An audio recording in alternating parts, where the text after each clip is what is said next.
Perkenalkan, nama saya Ani Meriati. Saya salah satu dosen dari program studi manajemen Fakultas Ekonomi dan Bisnis Universitas Pamulang, Tangerang Selatan. Pada kesempatan kali ini, perkenankan saya untuk menyampaikan pernyataan diri dosen dalam unjuk kerja Tridharma Perguruan Tinggi atau PDD UKT PT. Pemaparan ini dibuat sebagai salah satu syarat untuk mengikuti sertifikasi dosen tahun ajuan 2025, khususnya bidang pengajaran.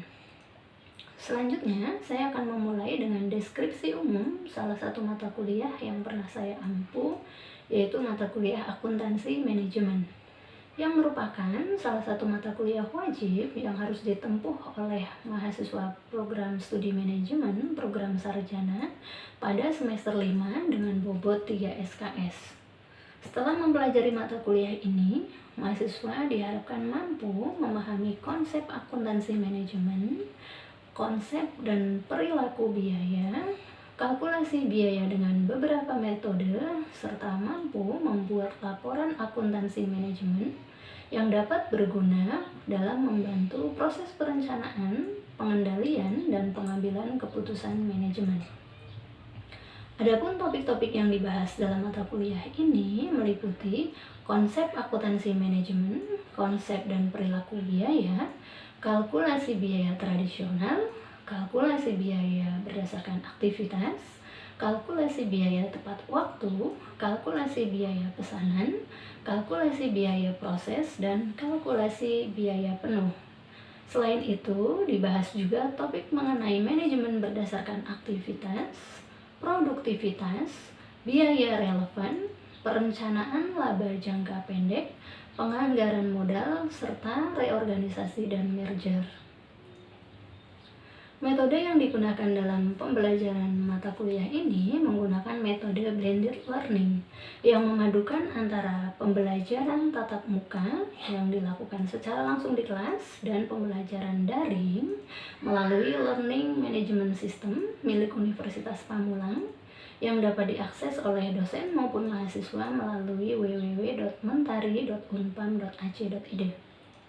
Penilaian hasil pembelajaran dilakukan dengan melihat 4 aspek utama yang terdiri dari kehadiran dengan bobot 10%, tugas dengan bobot 20%, ujian tengah semester dengan bobot 30%, dan ujian akhir semester dengan bobot 40%. Keempat komponen penilaian tersebut sudah disampaikan secara langsung baik lisan maupun tertulis yang tertuang dalam kontrak perkuliahan dan sudah disepakati antara dosen dan mahasiswa pada awal perkuliahan. Demikian informasi yang dapat saya sampaikan. Selanjutnya, saya akan menampilkan salah satu cuplikan kegiatan pembelajaran yang dilakukan secara tatap muka di kelas. Selamat menyaksikan dan terima kasih. Baik, Assalamualaikum warahmatullahi wabarakatuh.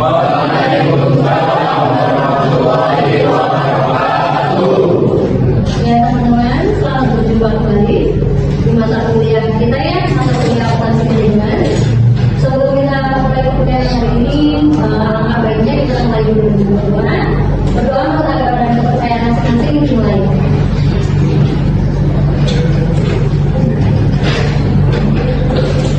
Berdoa selesai. Oke teman-teman, bagaimana kabarnya hari ini? Baik. Sehat semuanya ya? Ada teman kita yang hari ini nggak masuk? Ada. Berapa orang? Dua. Sakit atau apa? Sakit. Yang sakit kita doakan juga. Amin. Kita lagi ikut mata kuliah kita lagi ya. Oke teman-teman. Jadi untuk pertemuan hari ini kita membahas terkait materinya kalkulasi biaya pesanan. Gitu. Kalau sebelumnya kita pernah membahas kalkulasi biaya tradisional, kalkulasi biaya berdasarkan aktivitas, gitu ya. Kemudian kalkulasi biaya tepat waktu. Kalau hari ini kita membahas terkait kalkulasi biaya pesanan. Sebelum saya bahas lebih lanjut, teman-teman kira-kira sudah ada gambaran, maupun sudah dibaca enggak? Ada yang bisa menyimpulkan sedikit saja terkait kalkulasi biaya pesanan itu kira-kira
Jadi nggak ada jeda waktu untuk mereka berhenti berproduksi.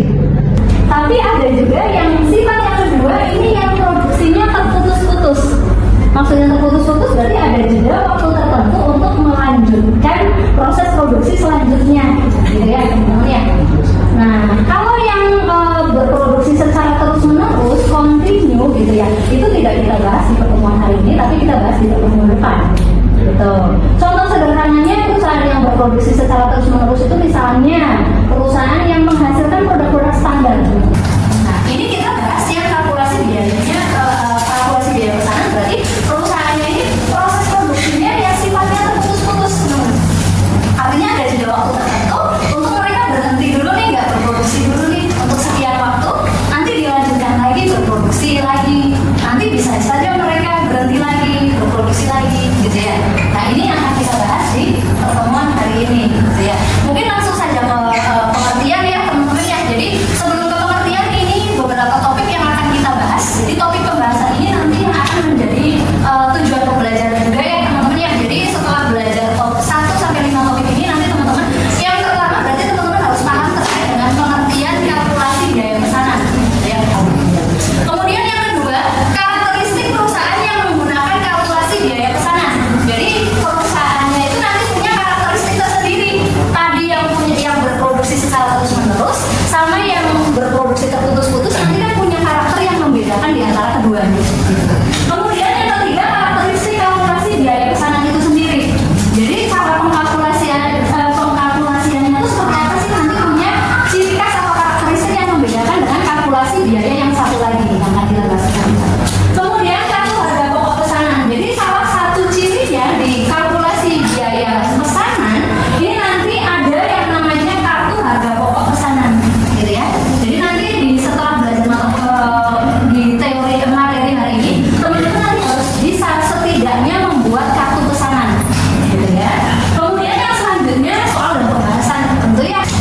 Dan selanjutnya ini teman-teman terkait kalkulasi biaya pesanan. Nah, ini teman-teman pengertiannya ya. Jadi pengertian secara umumnya, jadi sistem perhitungan biaya berdasarkan pesanan atau istilahnya job order costing adalah suatu metode pengumpulan biaya produksi untuk menentukan harga pokok produksi pada perusahaan yang menghasilkan produk atas dasar pesanan. Keywordnya di sini ya teman-teman ya, menghasilkan produk berdasarkan pesanan. Jadi kalau perusahaannya menghasilkan produknya secara terus-menerus continue, artinya dia tidak relate kalau pakai metode kalkulasi yang ini, dia harus pakai metode kalkulasi yang lain, gitu. Kemudian yang dikalkulasikan apa? Ini biaya produksi ya teman-teman ya, biaya produksi supaya dapat menentukan harga pokok produksi. Kalau kita sudah tahu harga pokok produksinya, nanti kita bisa menentukan berapa harga jualnya, gitu ya. Kemudian setiap pesanan dibebankan biaya bahan baku, biaya tenaga kerja langsung, dan BOP. Jadi biaya produksi itu kan secara langsung biaya bahan baku, biaya tenaga kerja langsung, dan yang tidak masuk ke dua klasifikasi itu nanti masuknya ke BOP atau biaya operasional pabrik. Sudah kita bahas di pertemuan sebelumnya, mudah-mudahan nggak lupa, gitu ya.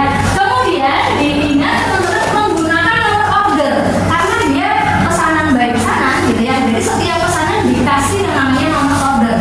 Jadi nanti dilacaknya nomor order sekian nih, gitu ya. Kemudian biaya untuk setiap pesanan dicatat dalam kartu pesanan. Ada yang namanya kartu pesanan. Jadi per pesanan nanti punya satu kartu pesanan, dia punya nomor order nomor sekian, gitu. Kemudian tujuannya apa? Ini untuk menentukan harga pokok produk dari setiap pesanan, baik harga pokok produk secara keseluruhan maupun persatuan. Jadi teman-teman kalau sudah dikalkulasikan nanti tahu harga pokok produksinya, gitu ya. Harga pokok produksi per pesanan secara keseluruhan, artinya satu pesanan itu kan belum tentu yang bisa hanya 1 unit. Bisa misalnya 200 unit.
di bawah anggaran, sesuai anggaran, atau malah di atas anggaran, gitu ya. Dengan begitu nanti bisa ada keputusan-keputusan yang bisa diambil oleh pihak manajemen.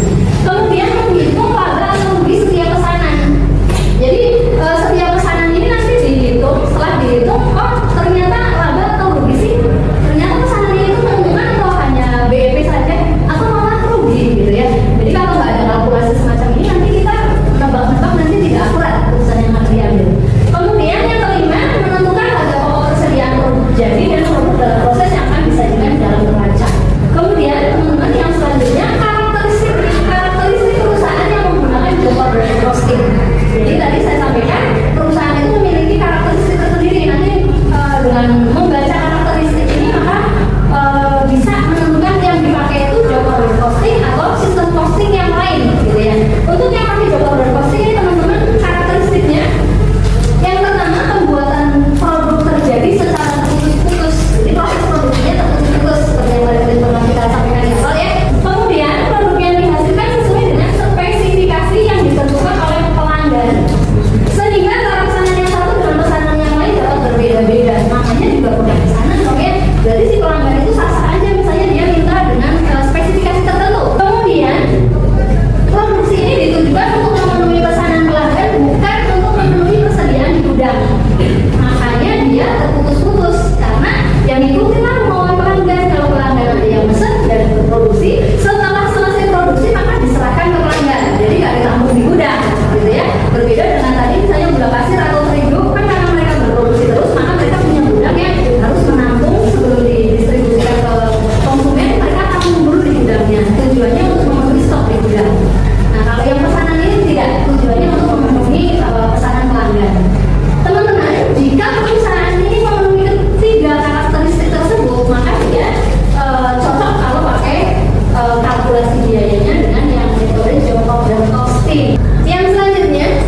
unit yang diproduksi.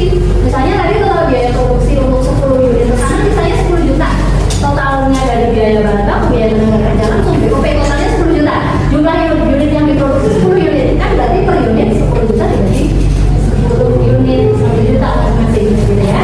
Selanjutnya, nah ini kartu harga pokok pesanan. Ini yang salah satu menjadi ciri khas dari job order posting.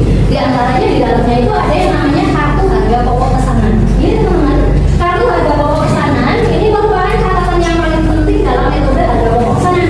Fungsinya sebagai rekening pembantu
teman-teman ketemu berarti harga pokok satuannya itu 186.320. Next. Ini perhitungan laba ruginya teman-teman. Untuk saya karangin ini apa laba ruginya? Tadi kan salah satunya untuk mengetahui ya teman-teman ya. Jadi apakah pesanan itu laba atau rugi gitu ya. Jadi ini perhitungan laba ruginya. Penjualannya berarti biaya apa? Ada jual per unitnya berapa gitu ya, dikali jumlah unit. Tadi ada yang disepakati dengan pelanggan. Kemudian harga pokok produksinya teman-teman tadi yang sudah dihitung persatuan kan 186.000 sekian dikali jumlah unitnya. Harga pokok produksinya sekian. Kemudian tadi ada biaya pemasarannya, teman-teman biaya pemasarannya sekian persen kan tadi ya, dihitung sekian dikurangkan dari laba. Ini labanya 643.600. Nah ini kembali lagi nanti teman-teman si perusahaan ini mau mengambil ini pesanan atau enggak gitu ya, karena biasanya perusahaan itu dia punya margin laba tertentu, misalnya labanya sesuai margin yang diharapkan. Oke. Oke teman-teman, untuk penjelasan kalkulasi biaya pesanan saya rasa cukup sampai di sini. Ada yang masih kurang paham? Ada yang mau ditanyakan? Ada yang mau bertanya, silakan. Kan di awal tadi itu menjelaskan ada dua ya, kalau misalnya ada kalkulasi biaya pesanan, usaha yang menggunakan kalkulasi itu sama yang menggunakan reguler atau yang biasa untuk stok lah. Iya. Nah di awal kan itu tadi terangnya hanya untuk perusahaan yang reguler ya. Oke. Nah saya penasaran untuk perusahaan yang menggunakan metode ini tuh perusahaan apa aja sih? Contohnya gitu ya. Contohnya